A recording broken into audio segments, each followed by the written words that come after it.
여러분 여러분 안녕하세요. 안녕하세요. 그레토리 수다방에 오신 걸 환영합니다. 저는 그레토리의 그레입니다. 저는 그레토리의 토리입니다. 토리쌤, 요즘 어학당은 어떠세요? 요즘 중간고사가 막 끝나서 이제 좀 숨 좀 돌리게 되었어요. 아, 그렇군요. 이제 다음 시험까지는 시간이 좀 있으시겠네요. 네, 그래서 틈틈이 여가 생활도 즐기고 있답니다. 네, 망중한이라고 할 수 있겠네요. 네, 맞아요.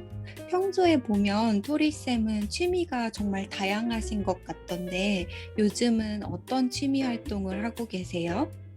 요즘도 하는 게 많은데 작년 11월부터 브런치라는 사이트에서 글을 써가지고 올리고 있거든요. 이게 요즘 가장 열심히 하는 취미인 것 같아요. 브런치는 제가 들어는 봤는데 혹시 어떤 사이트예요? 일종의 블로그 같은 웹사이트예요. 시, 소설, 에세이, 리뷰, 논설, 뭐 생활 정보글 같이 다양한 주제의 글을 올릴 수 있어요. 오, 정말 다양하네요. 외국인 학생들도 그런 글을 좀 읽으면서 공부할 수 있겠네요. 네, 뭔가 그 자연스러운 한국어와 한국인들의 생각에 대해 배울 수 있을 것 같아요. 음, 한국어를 배우는 음, 학습자들에게는 사실 좀 어려워서요. 음. 고급 학습자들이 읽으면 좋을 것 같아요. 아, 그쵸, 그쵸. 또 교재랑 또 쓰는 용어나 표현 같은 게 다를 것 같기도 해요. 네, 맞아요. 토리쌤의 브런치에는 어떤 주제의 글들을 주로 올리세요?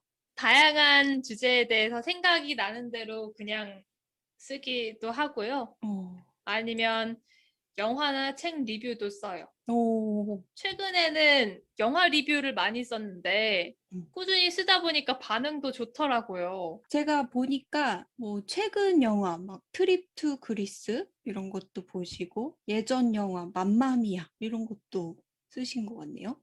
그 조사를 많이 하셨는데요. 저 지금 그 창을 보면서 하고 있어요. 조서를 되게 종종. 깊이 있는 주제도 있고 또 재미있는 주제도 있고 이 글의 제목을 보면 블로그를 쓴 사람의 어떤 관심 주제를 딱 한눈에 볼 수 있는 것 같아요. 그런가요? 제 주제는 어떤 주제죠? 다른 분들은 막 요리 막 이렇게 있는 분들도 있었고 어떤 분은 음. 시어머니 이야기 이런 것도 있었고 맞아요. 회사 이야기도 있고 어, 그리고 한국어 교육에 대한 글을 쓰시는 분들도 있더라고요. 오 그래요? 저도 한번 네. 읽어봐야겠네요. 네. 한번 찾아보시면 되게 어, 다양한 글을 볼 수 있어서 글을 쓰지 않더라도 네. 구경하는 재미도 있는 것 같아요. 아, 맞아요. 저처럼. 온라인 잡지 같은 느낌?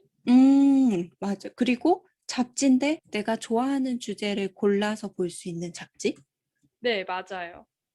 선생님 글이 그 무슨 다음 첫 화면에 나간 적 있지 않아요? 최근에 한 두 번 정도 올라갔는데 아, 진짜? 두 그날따라 번이나.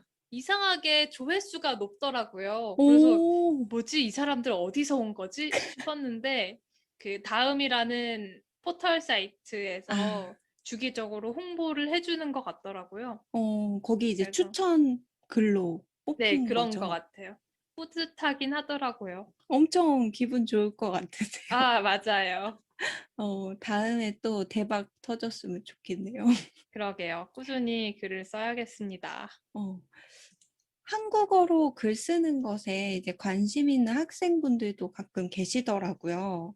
네. 혹시 토리쌤은 글 쓸 때 뭘 가장 먼저 하시는 편이에요? 글을 쓰려고 할 때 그 과정이 되게 뭔가 복잡할 것 같긴 한데. 사실 복잡하지는 않아요. 그냥 그래요? 간단하게 하자면 네.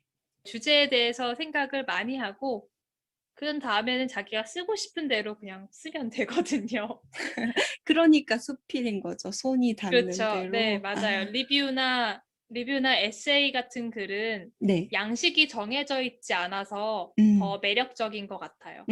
그러면 그냥 선생님은 어떤 개요를 미리 정하고 쓰는 거는 아니고 생각이 나는 대로 쓰시는 거예요? 사실 그런 셈이죠. 어, 그렇지만 좀 더 제대로 된 글을 쓰고 싶다라고 네. 한다면 예를 들어 제가 영화 리뷰를 쓴다고 하면 음, 좋아하는 주제의 영화를 고른 다음에 음. 영화를 감상할 때 이제 집에서 볼 때는 메모를 하면서 보기도 하고요. 헉, 오, 아니면 영화관에서 본다면 영화관에서 보고 나서 엔딩 크레딧이 올라갈 때 휴대폰에 막 메모를 해요. 내가 재미있었던 그런 부분들이라던가 음, 뭐 음, 등장인물들의 관계나 아니면 인물과 사건의 관계, 음. 뭐 중요한 것처럼 보이는 어떤 장면들 같은 걸 메모를 한 다음에 나중에 집에 어, 가면서 그 내용들을 서로 머릿속으로 연결 지어 보는 거죠.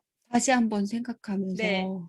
아, 그리 그래서 항상 영화관 같이 가면 마지막에 막 급하게 적는 게 그거였구나. 맞아요. 잊어버리면 안 되니까. 제가 또 잘 잊어버려서 그때그때 어, 써놓지 않으면 나중에 제대로 쓰고 싶어도 쓰지 못하는 경우도 많고 글을 쓰더라도 놓치는 것이 많아지더라고요. 맞아. 그러면 잊어버리니까. 또 저는 다른 사람 리뷰를 보는 것도 좋아하는데 음. 그때 아, 맞아. 나도 이걸 느꼈는데 나도 이걸 썼어야 했는데 그런 아쉬운 생각이 들더라고요. 이거 좋은 팁이네요. 네, 끝나자마자 막 적어라. 그럼요. 그런 다음에는 글을 쓸 때는 사실 이건 다른 글도 마찬가지인데 음, 일단 생각나는 거, 쓰고 음, 싶어지는 부분만 먼저 아무렇게나 쓴 다음에 그 다음에 그거를 순서를 좀 제대로 정리하거나 하면은 글을 아, 좀 더 쉽게 쓸 수 있는 것 같아요. 그러니까 선생님은 일단 이렇게 써내려간 다음에 그 글을 정리해서 다시 재배치하는 스타일이군요. 그쵸? 네, 아, 맞아요. 왜냐하면 어, 처음부터 잘 쓰려고 하면 안 써지거든요. 그쵸, 네, 그쵸. 리포트도 마찬가지고 이런 논문도 리뷰도 마찬가지고 논문도 마찬가지고 물론이죠. 맞아요. 일단 저는 쓰라고 막 그러잖아요. 그럼요. 선생님은 영화 선정하는 특별한 기준이 있으세요? 우선 어, 생각할 거리를 많이 주는 영화를 좋아하는 편이고요. 그리고 제가 겁이 많아서 공포 영화나 스릴러 영화는 피하는 편이에요. 랑종 나왔던데. 아, 못 봐요. 그런 건 못 봐요. 저도 좀 좀비 이런 것도 무서워해가지고. 음, 쓰는 과정이 꼭 정해져 있는 건 아니지만 막상 좀 시작하기 어렵다고 생각하는 분들한테 도움이 많이 될 것 같아요.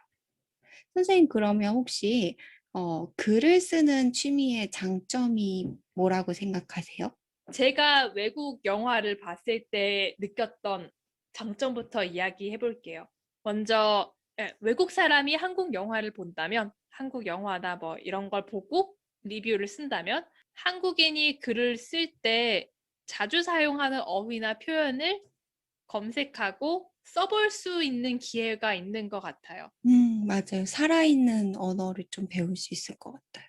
네, 맞아요. 음, 그리고 영화를 감상한 다음에 그거에 대해서 글을 쓰는 것이기 때문에 네. 어떤 내가 좋아하는 주제에 대해서 좀 더 알아갈 수 있다는 점에서 음, 공부가 된다고 할까요? 예를 들면 한국 영화를 본다면 한국 네. 문화에 대한 공부도 자연스럽게 할 수 있게 되는 것 같아요. 그쵸. 뭔가 교재에는 보통 나오지 않는 어떤 특별한 지역에 대해서도 좀 더 알아갈 수 있고, 지역 맞아요. 문화나 음식도 많이 나오니까 문화 공부도 되겠네요. 맞아요. 그리고 이거는 자기 나라의 영화를 봤을 때도 똑같고 다른 네. 나라의 영화를 봤을 때도 똑같은데 음, 일단 글쓰기라는 것 자체가 어떤 글쓰기든지 간에 자기의 생각을 정리할 수 있다는 점에서 큰 장점이 있죠. 자기 생각을 정리하면서 나 자신에 대해서도 알아갈 수 있고 뿐만 아니라 이 글을 저처럼 블로그 같은 곳에 올리거나 다른 사람에게 보여주게 된다면 네. 사람들의 반응을 보면서 그거에 따라서 어떤 성취감을 느낄 수도 있을 것 같아요. 맞아요. 네. 선생님처럼 글을 쓰면 생각도 정리하고 다른 사람들이랑 이렇게 교류도 할 수 있고 성취감도 느낄 수 있어서 좋을 것 같네요. 음. 맞아요. 그리고 이건 좀 사적인 이야기이긴 하지만 음, 제가 이제 서울에 혼자 올라와서 산 지가 한 몇 년 되었는데요. 벌써. 네. 그런데 이제 그렇게 생활하면서 사실 좀 외로울 때도 있었거든요. 음, 그때 브런치에 글을 올리면서 '아 누군가 내 글을 봐주고 있구나. 이 내 글에 공감해 주고 있구나.'라는 것을 알게 되었을 때 정말 기뻤거든요. 어, 그러니까 특히 한국에 유학 온 외국인 학생들이 네. 이제 뭐 자기네 나라 말로도 글을 쓰는 것도 괜찮고요. 아니면 고향 이제 말로. 한국어 연습을 하면서 네. 한국어로 글을 써 본다면 이런 '온라인상에서의 새로운 동료를 만날 수 있는 기회도 되지 않을까.'